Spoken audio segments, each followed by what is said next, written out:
Assalamualaikum warahmatullahi taala wabarakatuh. Perkenalkan, nama saya Hasanul Rafiq. Saya salah satu mahasiswa YN Madura Prodi Pendidikan Agama Islam. Jadi pada kesempatan kali ini saya akan menjelaskan salah satu kaidah fikih, yaitu al-ijtihadu la yunqadu bil ijtihadi, bahwa ijtihad itu tidak batal sebab ijtihad lain.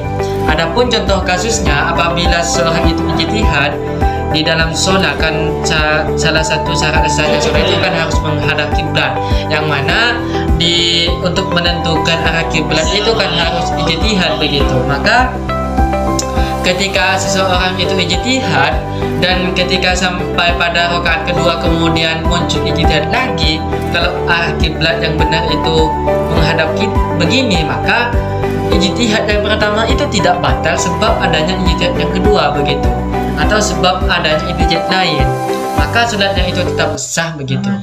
Meskipun ada seorang yang sholat duhur, itu kan sholat duhur 4 rakaat, ada 4 ijtihad, itu sholatnya tetap sah begitu, karena suatu ijtihad itu tidak batal sebab adanya ijtihad yang lain.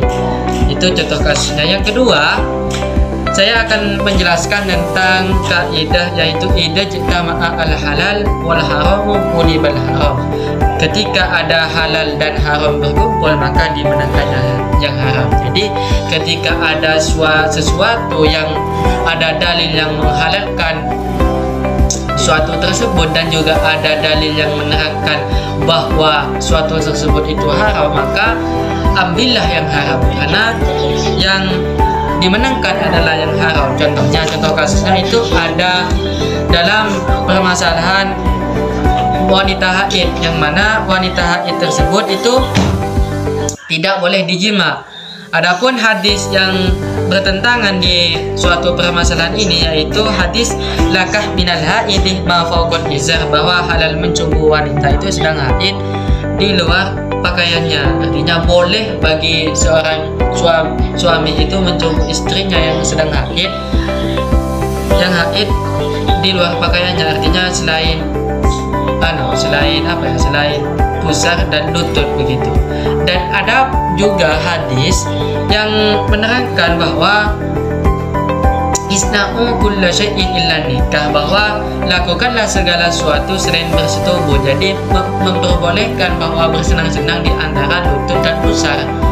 Maka dalam permasalahan tersebut ada dalil yang menerangkan dan juga ada dalil yang mengharamkan, maka yang dimenangkan adalah dalil yang mengharamkan, yakni tidak boleh seorang suami itu bersenang-senangan dengan istrinya itu di antara lutut dan pusar. Karena ketika ada dua pendapat yang memperbolehkan dan mengharamkan, maka yang dimenangkan itu adalah yang haram begitu.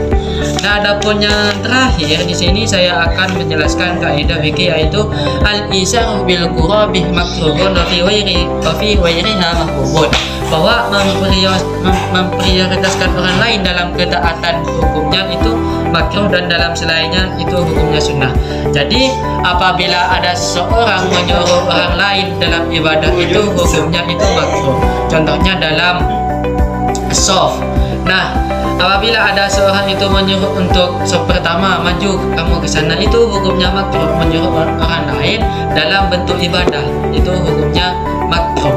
Apabila di luar konteks ibadah, maka hukumnya itu sunnah. Contohnya ketika orang itu diajak gotong royong, diajak ke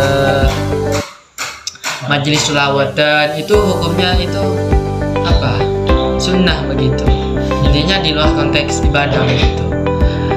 Apabila ketika orang itu memprioritaskan orang lain dalam ketaatan, itu hukumnya makruh, dan dalam selainnya itu hukumnya sunnah begitu. Mungkin hanya itu penjelasan dari saya. Apabila ada kesalahan dari saya, mohon maaf. Wabillahi taufiq wal hidayah. Wassalamualaikum warahmatullahi wabarakatuh.